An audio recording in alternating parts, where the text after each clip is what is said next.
Welcome back to this video, guys. Happy to be here. Welcome to our store as well. I don't know why I'm talking like this, but let's get right into it. If you are new here, we've owned this store for about 3 years now. We have been seeing the growing pains and the growing successes that comes with owning a retail business, and we've been happy to share them step by step with all of our viewers. Thank you for 4,000 subscribers. That's amazing. I don't know how we got there or when. It was probably really recently, but thank you for the constant support, and smashing the like button really helps these videos. So if you want to do that right now, we really appreciate that. Let's get into this video. I've been meaning to tell you guys about this for a while.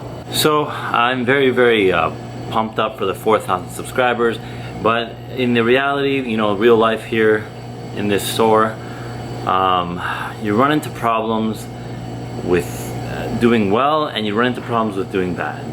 Now, you probably guessed it by now, we're running into the problems because the grocery business this year during COVID completely was flipped on its head, and we saw the benefits of that. We did not expect to, you know, hit the numbers we hit, and now there's the crippling reality of paying taxes back that we got a good estimate now, and I'm going to reveal that number to you because there's no point in me keeping things secret here. The number that we will have to owe to the government is $36,000 in taxes. Now, that's a good problem to have, except we need to figure out where we're reinvesting that money. And unfortunately, we have a few months to reinvest that money or pay ourselves with that money, but then we have to pay taxes on our income. So I'm really trying to figure out the best possible method to move that money around so we can we don't have to give back so much to the government when we can use it to rebuild and reinvest. So basically, in our situation, well, in every small business situation, if you make any money, the government pretty much says, okay, well, you made some money, now give me some back, right? And you can kind of mitigate that for a little while, you know, in your first couple years by reinvesting, and we're only in our third year, so I think it's justified to reinvest most of our profits into something that will benefit us in the long term. And unfortunately, this all happened so fast with the grocery industry that we were really caught with our pants down, for lack of a better word. And we've bought a lot more inventory, we made upgrades to the store, but you know, we're really not gonna benefit from owing that amount of money to the government. Now, I know Felicia has a Gucci flip-flop addiction, but that can't be written off as a business expense. So, you know, we gotta find other things that we can buy and use to reinvest into our business to make more money into the in the long-term game, right? Oh, one more thing, I want to introduce someone back to these videos. She was like running 2019 on camera. 2020 she disappeared. So this is Felicia, grocery store manager slash cashier slash inventory buyer slash owner. Are you boss. Junior buyer or senior buyer now? I'm senior because they don't even want to come see you. What does that make me? It just, if I don't have time, I pass it off to you. I'm the boss. Okay, I'm the junior buyer, I guess. Felicia has some big news that's gonna kind of make this whole video make sense. So please stay tuned to the very end. It's gonna be special. And it's gonna be very seductive special. And creamy and dreamy, if you know what I mean. I have you balanced out on like 4 soup cans right now, so let's just hope this clip goes well and this thing doesn't tumble down, because that wouldn't be very good. Yeah, so I'm just, you know, before anybody comments, oh, you're just spending money to avoid taxes. No, I don't advise that ever. What I'm telling you is you want to reinvest in things you actually need and actually can, you know, make your business better for the future in order to avoid a huge tax bill. You want to reinvest in things you actually need, because if you're just spending money to spend it on things that you didn't really need, you're spending the money anyway, so that doesn't benefit you. It just ends up, you know, coming out of your bank account, and then you're worried about, you know, the taxes, but you bought useless things anyways. So I'm saying to reinvest into things that will help your business in order to, in the early years, mitigate your tax bill.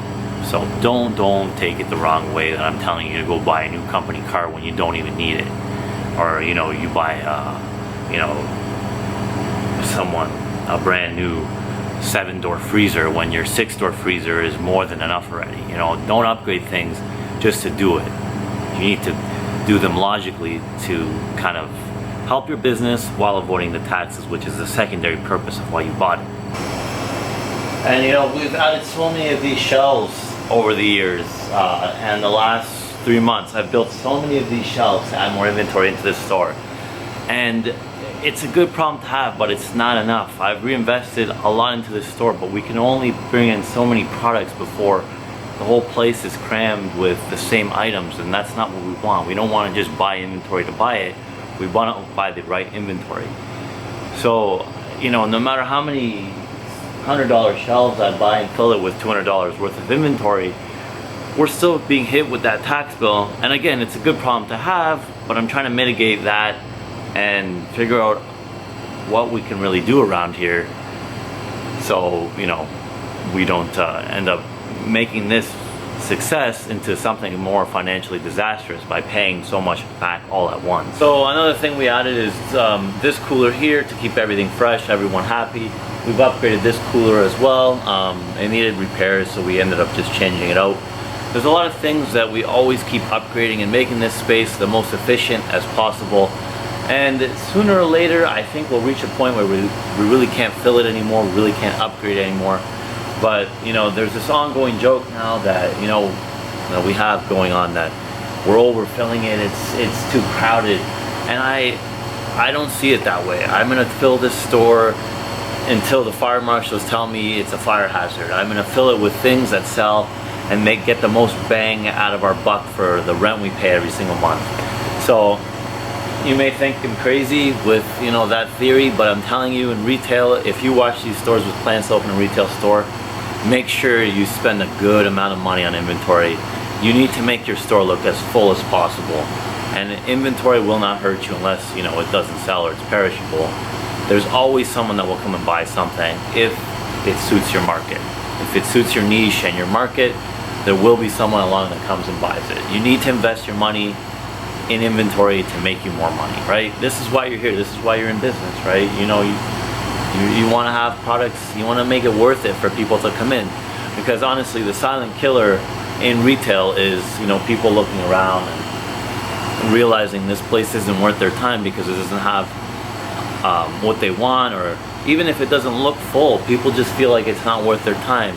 In North America, you know, people need selection. They need to see an abundance of food all the time, and it's unfortunate, but that's the reality. They need selection. They need 30, 40 different kinds of cereal or tomato sauces. So just be aware that you cannot only have 1 or 2 things on the shelf. It needs to always look full. That just is a mentality that people have, that if it's full, you know, it's fresh, it's abundant.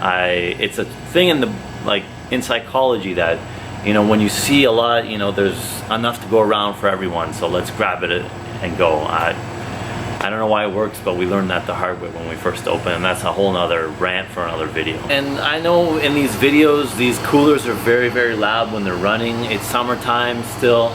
They don't run as much in the winter, which is great for my hydro bill. But yeah, we're surrounded by coolers in such a small space that the audio in these videos, it does have a lot of feedback, and people have mentioned that to me. They tell me that they need to get maintenance because they sound like crap. I'll be honest, they have got maintenance a few times already. They don't end up sounding much quieter. Maybe in the winter they'll run less, like I predict. So there's a joke going around that I make Felicia do all the labor and the groundwork because every Monday we do an inventory day and a video. So if you're still here with us, consider subscribing because we post every Monday. Felicia does all the groundwork. As someone commented below that I make her do all the hard work, that's not true. It is very true. During the week, it's me doing all the heavy lifting and the moving. I just like doing these videos, so this is why I dedicate this day to these videos while she does inventory. So he said. We came up with 3 different options to mitigate our tax payment this year. 1, a new sign for the store.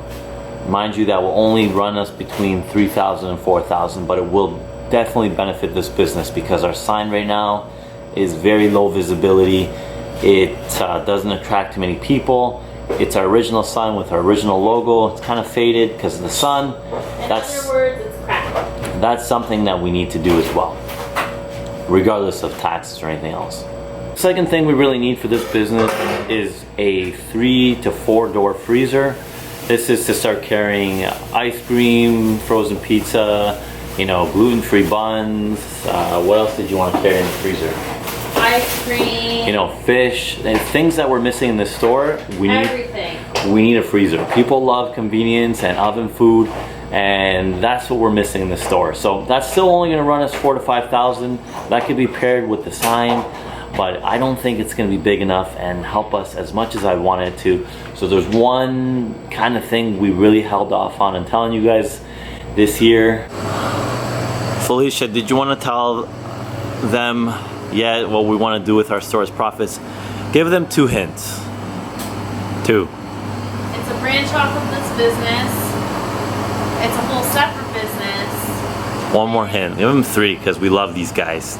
It is time and it's seasonal. Ooh. So, there is a reason why Ray made that lame joke about creamy and dreamy.